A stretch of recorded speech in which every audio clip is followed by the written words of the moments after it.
കേന്ദ്ര പ്രതിരോധ മന്ത്രി രാജ്നാഥ് സിംഗ് നാളെ ജമ്മുകാശ്മീർ സന്ദർശിച്ചേക്കും. സുരക്ഷാ സാഹചര്യം അദ്ദേഹം നേരിട്ട് വിലയിരുത്തും. ഇന്നലെ സൈനിക മേധാവി ജനറൽ മനോജ് പാണ്ഡെയും മേഖലയിൽ സന്ദർശനം നടത്തിയിരുന്നു. ഡൽഹിയിൽ നിന്നും ആർ രാധാകൃഷ്ണൻ തത്സമയം ചേരുന്നു. Radhakrishnan, good morning. രാധാകൃഷ്ണനെ കാണാനേ കഴിയുന്നില്ലല്ലോ. രാധാകൃഷ്ണൻ, എന്താണ് ഇപ്പോഴത്തെ അവസ്ഥ? പുകമഞ്ഞ് മൂടിയോ?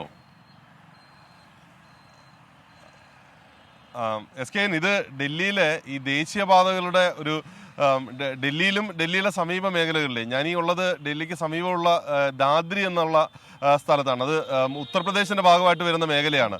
അവിടുത്തെ ദേശീയപാത ഇത് ആഗ്രയിലോട്ട് പോകുന്ന ദേശീയപാതയാണ്. ഞാൻ ആ ദൃശ്യം ഒന്ന് കാണിച്ചു തരാം.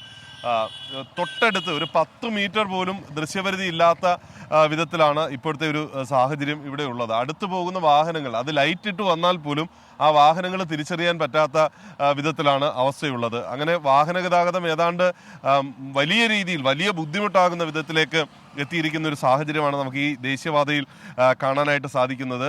ഈ 2 വശങ്ങളിലായിട്ട് ഏതാണ്ട് 8 വരി ദേശീയപാതയാണ് ഈ ആഗ്രയിലേക്ക് നീളുന്ന ദേശീയപാതയായിട്ട് ഉള്ളത്.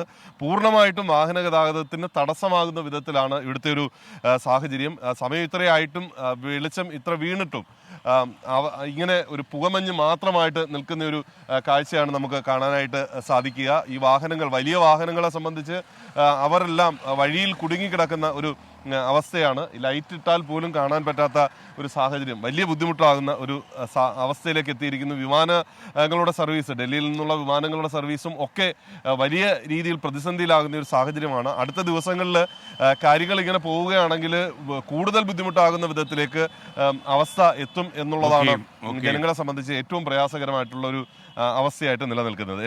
രാജ്നാഥ് സിംഗിന്റെ സന്ദർശനം രാധാകൃഷ്ണൻ രാജ്നാഥ് സിംഗ് നാളെ സന്ദർശനം നടത്തും എന്നാണ് ഇപ്പം നമുക്ക് അറിയാനായിട്ട് സാധിക്കുന്നത്. രാജ്നാഥ് സിംഗ് അവിടേക്ക് എത്തുന്നതിന് ചില ലക്ഷ്യങ്ങളുണ്ട്. കാരണം ഈ സമീപ മാസങ്ങളിൽ തന്നെ വലിയ രീതിയിൽ ഈ ഭീകരാക്രമണം ആ മേഖല കേന്ദ്രീകരിച്ചുകൊണ്ട്, ജമ്മു കാശ്മീരിൻ്റെ വിവിധ മേഖലകൾ കേന്ദ്രീകരിച്ചുകൊണ്ട്, പ്രത്യേകിച്ച് രജൌരിയിലെ പൂഞ്ച് കേന്ദ്രീകരിച്ചുകൊണ്ട് ഉണ്ടാകുന്നു. സൈനികരും നാട്ടുകാരും അടക്കമുള്ള ആളുകളുടെ ജീവന് വെല്ലുവിളിയായിട്ട് നുഴഞ്ഞുകയറ്റം മാറുന്നു. നിരവധി പേർ മരണപ്പെടുന്ന സാഹചര്യത്തിൽ സൈനികർക്ക് വീരമൃത്യു ഉണ്ടാകുന്ന അവസ്ഥ, ഇതൊക്കെ നിൽക്കുന്ന ഒരു പശ്ചാത്തലത്തിൽ ഒരു ഫലപ്രദമായിട്ടുള്ള സംവിധാനം കൂടുതൽ ശക്തമാകുന്ന വിധത്തിൽ ഈ ഭീകരവാദികളെ കണ്ടെത്താൻ വേണ്ടിയിട്ടുള്ള ശ്രമം ഒക്കെ ഉണ്ടാകേണ്ടത് അനിവാര്യമാണ്.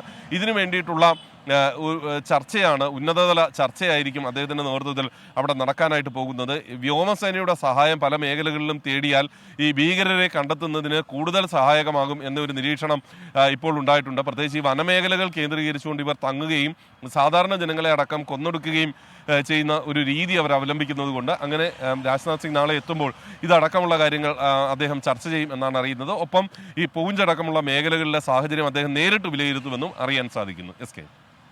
Okay, thank you are Radhakrishnan. എന്തായാലും ഡൽഹി താമസിക്കുന്ന ആളുകൾക്ക് വലിയ ബുദ്ധിമുട്ടാണെന്ന് മനസ്സിലായി. 24 അഞ്ചിന്റെ വജ്രത്തിളക്കം.